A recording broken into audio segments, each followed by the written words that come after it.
नमस्कार, दिन भर की बड़ी खबरों में आपका स्वागत है। पहले एक नजर आज की सुर्खियों पर। सदन में पहली बार नेता प्रतिपक्ष के तौर पर बोले राहुल गांधी। नीट का उठाया मुद्दा गरमाया। विपक्ष नीट पर चर्चा कराए जाने पर अड़ा। तानाशाही के खिलाफ आपका हल्ला बोल। दिल्ली के सीएम अरविंद केजरीवाल की गिरफ्तारी का क्या विरोध। संसद के बाहर ईडी सीबीआई के दुरुपयोग को लेकर जताया विरोध। झारखंड के पूर्व सीएम हेमंत सोरेन को रात रांची हाईकोर्ट से मिली जमानत। जमीन घोटाले मामले में आरोपी बनाए गए हैं सोरेन। 31 जनवरी को गिरफ्तार किए गए थे सोरेन। दिल्ली के आईजीआई एयरपोर्ट टर्मिनल 1 की गिरी छत। कांग्रेस नेता राजीव शुक्ला ने दी प्रतिक्रिया। निर्माण को बताया खराब स्तर का। आईजीआई एयरपोर्ट टर्मिनल 1 की छत गिरने को लेकर प्रियंका गांधी का ट्वीट। बताया मार्च में ही पीएम मोदी ने किया था टर्मिनल 1 का उद्घाटन। घटिया निर्माण को बताया कारण। बताया चंदा दो धंधा लो का भ्रष्टाचार मॉडल। असदुद्दीन ओवैसी के दिल्ली सांसद आवास पर फेंकी गई स्याही। अज्ञात लोगों ने फेंकी स्याही। ओवैसी का बयान। बोले सांसद का घर तक सुरक्षित नहीं। सपा प्रमुख अखिलेश यादव का बयान। फैजाबाद के सांसद अवधेश पासी को लेकर दिया बयान। अवधेश पासी को बताया अयोध्या का राजा। बिहार में 10 दिनों के अंदर गिरा चौथा पुल। तेजस्वी यादव ने किया ट्वीट। बिहार सरकार पर उठाए सवाल। पुराने संसद के संविधान सदन में बिजली हुई गुल। कांग्रेस प्रवक्ता जयराम रमेश ने ट्वीट कर दी जानकारी। लिखा ये संविधान में शॉर्ट सर्किट करने की तैयारी। आईसीसी T20 विश्व कप के फाइनल में भारत की एंट्री। इंग्लैंड को हराकर बनाई जगह। 68 रनों से भारतीय टीम ने दर्ज की जीत। ये तो थी सुर्खियां। बात आज की सबसे बड़ी खबर की, लेकिन इससे पहले अगर आपने अभी तक वीडियो को लाइक नहीं किया तो लाइक कर दें और चैनल को सब्सक्राइब भी जरूर कर लें। अब बात आज की सबसे बड़ी खबर की। संसद सत्र का आज चौथा दिन था। राष्ट्रपति ने अभिभाषण दिया जिसमें एक बार फिर आपातकाल का जिक्र हुआ। इस पर विपक्ष ने कड़ी आपत्ति भी जताई और अब इसी सिलसिले में कांग्रेस सांसद और विपक्ष के नेता राहुल गांधी ने लोकसभा स्पीकर ओम बिरला से मुलाकात की और आपातकाल पर बयान को लेकर नाराजगी जताते हुए इसे राजनीति से प्रेरित बताया। तो क्या कुछ कहा राहुल ने इस मुलाकात में, देखिए ये रिपोर्ट। बुधवार को ओम बिरला दोबारा लोकसभा स्पीकर के तौर पर चुने गए। इस दौरान उन्होंने अपने पहले ही भाषण में आपातकाल को लेकर टिप्पणी की। बिरला ने अपने वक्तव्य में आपातकाल की आलोचना करते हुए सदन में 2 मिनट का मौन रखने की भी बात कही थी, जिसके बाद विपक्ष ने सदन में इस पर कड़ी आपत्ति जताई थी। विपक्ष ने स्पीकर के इस बयान को राजनीति से प्रेरित बताया था। विपक्ष के वरिष्ठ नेताओं का कहना था कि पिछले 10 साल से जो देश में अघोषित आपातकाल लगा हुआ है उसे लेकर भी स्पीकर कुछ बोले नहीं। अगले ही दिन गुरुवार को सदन में राष्ट्रपति ने भी अपने अभिभाषण में आपातकाल की आलोचना की, जिसके बाद इंडिया गठबंधन नेता प्रतिपक्ष राहुल गांधी की अगुवाई में स्पीकर ओम बिरला से मुलाकात की। वहीं केसी वेणुगोपाल ने इस मामले में स्पीकर को पत्र लिखकर विपक्ष की ओर से नाराजगी जताई। वेणुगोपाल ने पत्र में चिंता जताते हुए लिखा कि सदन में जिस तरह से आपातकाल को लेकर बयानबाजी की गई वो संसदीय परंपराओं का उपहास है। वहीं कांग्रेस अध्यक्ष मल्लिकार्जुन खड़गे ने इस मामले पर ट्वीट किया और खड़गे ने लिखा कि सरकार राष्ट्रपति के अभिभाषण में ऐसे राजनीतिक मामले नहीं डाल सकती। मोदी सरकार द्वारा लिखित राष्ट्रपति के अभिभाषण ऐसा लग रहा है जैसे पीएम मोदी जनादेश को नकारने की हर संभव कोशिश कर रहे हैं। एक तरफ राष्ट्रपति के अभिभाषण में आपातकाल के जिक्र पर सियासत गरमाई हुई है तो दूसरी तरफ बिहार में भी घमासान छिड़ गया है। एनडीए में फूट की खबरें सामने आ रही है। कहीं नीतीश कुमार के एक बार फिर पलटी मारने के संकेत मिल रहे हैं तो कहीं बीजेपी से मिले धोखे के खिलाफ बगावत के स्वर दिखाई दे रहे हैं। तो फिलहाल क्या है बिहार का सियासी समीकरण, देखिए ये रिपोर्ट। नीतीश पलटी मारने वाले हैं इस खबर से। जहां पीएम मोदी को अपनी कुर्सी जाने का डर सता रहा है तो वहीं एनडीए में फूट की खबरें भी लगातार जोर पकड़ रही है। बीजेपी की सहयोगी नाराज दिखाई दे रहे हैं तो वहीं आरजेडी विधायक वीरेंद्र भाई के बयान ने बीजेपी की मुश्किलों को और बढ़ा दिया है। वीरेंद्र भाई ने बीजेपी को एक गड़बड़ वाली पार्टी बताया। इसके साथ ही उन्होंने दावा कर दिया कि नीतीश कुमार कभी भी बीजेपी का साथ छोड़कर इंडिया में शामिल हो जाएंगे। इसके बाद बिहार में बीजेपी भी नहीं रहेगी। तो वहीं बीजेपी नेता और पूर्व केंद्रीय मंत्री डॉक्टर संजय पासवान ने अपनी ही पार्टी को हैसियत दिखाने का काम किया।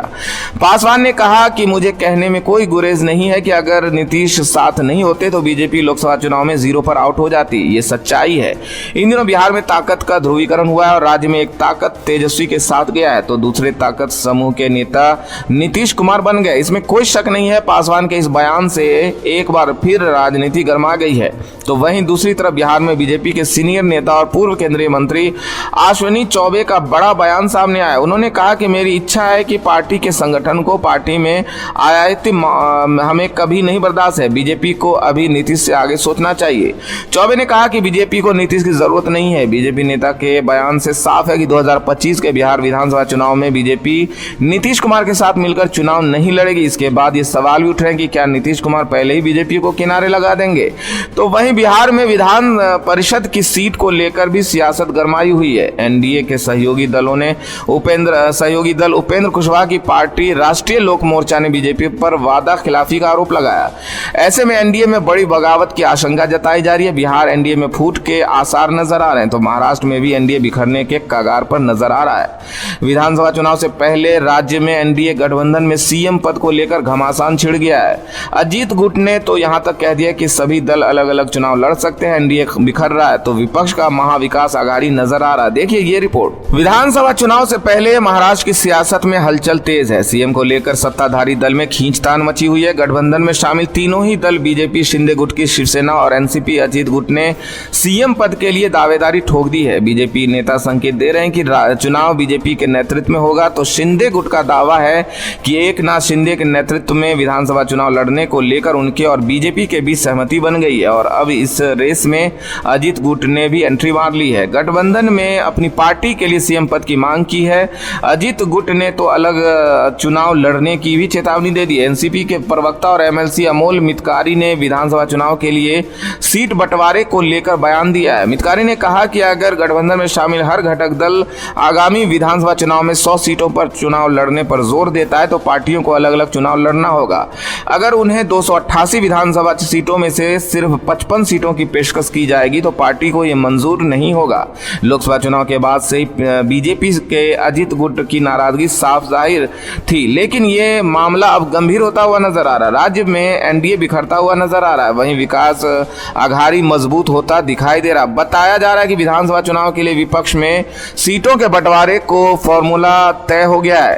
कांग्रेस उद्धव गुट शरद गुट के बीच बराबर सीट शेयरिंग पर सहमति बन गई है, यानी 288 सदस्य महाराष्ट्र विधानसभा में एमबीए में शामिल हर पार्टी 96 सीटों पर चुनाव लड़ेगी। ऐसे में एनडीए गठबंधन की मुश्किलें बढ़ते हुए नजर आ रही है। एक तरफ एनडीए मुश्किल में दिखाई दे रहा है तो दूसरी तरफ राष्ट्रपति द्रौपदी मुर्मू के अभिभाषण ने भी बीजेपी की पोल खोल दी है। संसद सत्र में चौथे दिन राष्ट्रपति द्रौपदी मुर्मू का अभिभाषण हुआ। इस दौरान जब राष्ट्रपति ने सरकार की कई उपलब्धियों के दावे किए लेकिन तमाम असफलताओं का जिक्र तक नहीं किया। देखिए ये रिपोर्ट। गुरुवार को सदन में राष्ट्रपति द्रौपदी मुर्मू का अभिभाषण हुआ। इस दौरान राष्ट्रपति ने अपने भाषण में अपनी सरकार के किए गए कामों पर बात करते हुए अगले 5 सालों के लिए रोड मैप पर बात की। राष्ट्रपति ने तमाम बातें की लेकिन उन मुद्दों पर चुप्पी साधे रखी जो देश के सामने सबसे बड़ी समस्या के रूप में खड़े हुए हैं। राष्ट्रपति ने अपने अभिभाषण में सेना के आधुनिकीकरण की बात की, स्थानीय कंपनियों से रक्षा सौदे को लेकर सरकार की उपलब्धियों को गिनाया, लेकिन अग्निवीर पर चुप्पी साधे रखी, जबकि लोकसभा चुनाव में यह सबसे बड़ा मुद्दा बन गया था। राष्ट्रपति ने पेपर लीक के दोषियों को सख्त सजा दिलाने की बात कही, लेकिन मुहिम ने नीट का कोई जिक्र नहीं किया। इस दौरान सदन में जब पूर्वोत्तर में शांति की बात कही तो विपक्ष ने सवाल उठाया कि राष्ट्रपति मणिपुर की बात क्यों नहीं कर रही। वहीं उन्होंने मुफ्त राशन की योजना पर भी सरकार की पीठ थपथपाई, तेज आर्थिक विकास की बात भी कही, लेकिन महंगाई और रोजगार के मुद्दे पर उन्होंने कुछ भी नहीं कहा। अभिभाषण में किसानों के मुद्दे पर कई दावे किए गए। किसानों की तो फसलों के लिए एमएसपी में रिकॉर्ड बढ़ोतरी की बात की गई, लेकिन किसान एमएसपी की गारंटी को लेकर आंदोलन कर रहे उस एमएसपी की गारंटी पर कुछ भी साफ रुख नहीं दिखाया। राष्ट्रपति ने कई और मुद्दों पर बात की जिसमें सफल चुनाव पर चुनाव आयोग की पीठ थपथपाई तो देश को स्टार्टअप के मामले में तीसरे नंबर पर पहुंचने की उपलब्धि को भी गिनवाया। लेकिन राष्ट्रपति के अभिभाषण पर विपक्ष ने निराशा जताई और कहा कि इसमें भविष्य के रोड मैप की कोई झलक नहीं दिखाई दी कि राष्ट्रपति का भाषण सरकार द्वारा लिखा गया था। देश में संविधान और लोकतंत्र को कुचला जा रहा है तो वहीं हरियाणा में भी विपक्ष बीजेपी की मुश्किलें बढ़ाने की तैयारी में जुट गया है। बीजेपी के खिलाफ जेजेपी ने कांग्रेस का साथ हाथ पकड़ लिया है जिससे सैनी सरकार टेंशन में नजर आ रही है। देखिए ये रिपोर्ट। हरियाणा में सियासी संकट लगातार बढ़ता जा रहा है। हरियाणा की बीजेपी सरकार अल्पमत में है, जिसको लेकर विपक्ष लगातार राज्य की नायब सैनी सरकार को बर्खास्त करने की मांग कर रहा है। इस बीच राज्य में सियासी समीकरण बदलते दिख रहे हैं। पहले दुष्यंत चौटाला ने बीजेपी सरकार के खिलाफ लाने वाले अविश्वास प्रस्ताव पर विधानसभा में कांग्रेस का समर्थन करने की बात कही थी, तो वहीं अब जेजेपी ने एक बड़ा ऐलान कर दिया है, जिसके बाद से हरियाणा में हलचल तेज हो गई है। जेजेपी नेता दुष्यंत चौटाला ने बीजेपी को झटका देते हुए कांग्रेस के समर्थन का ऐलान किया है। दरअसल हरियाणा में राज्यसभा चुनाव को लेकर घमासान मचा हुआ है। प्रदेश में एक राज्यसभा सीट पर चुनाव होना है और इसके लिए दुष्यंत ने कांग्रेस को समर्थन देने की बात कही है। चंडीगढ़ में पूर्व डिप्टी सीएम दुष्यंत चौटाला ने एक प्रेस कॉन्फ्रेंस में कहा कि सबसे बड़ा दल कांग्रेस है और नेता प्रतिपक्ष हिम्मत दिखाकर कोई ऐसा उम्मीदवार उतारता है जो किसी दल से न जुड़ा होकर किसी क्षेत्र में बेहतर काम करने वाला हो तो हम उसका सपोर्ट करेंगे। मैं आज कहना चाहता हूं कि अगर असलियत में कांग्रेस चाहती है कि भारतीय जनता पार्टी से टकराव करे तो उन्हें हार जीत को नहीं देखना चाहिए। आज संयुक्त तौर पर कोई भी ऐसा सामाजिक व्यक्ति जो हम सबको प्रदेश को अच्छा नेतृत्व दे पाए, अगर ऐसा कांग्रेस उम्मीदवार लाती है तो हम उसका समर्थन करने का काम करेंगे। चौटाला ने आगे कहा कि चाहे कांग्रेस हो, जननायक पार्टी, जनता पार्टी हो, लोकदल या निर्दलीय हो, हम सब मिलकर उसका समर्थन करेंगे। ये पहला अवसर आएगा जब बीजेपी को कड़ा मुकाबला मिलेगा। बता दें कि राज्य में राज्यसभा की एक सीट खाली है।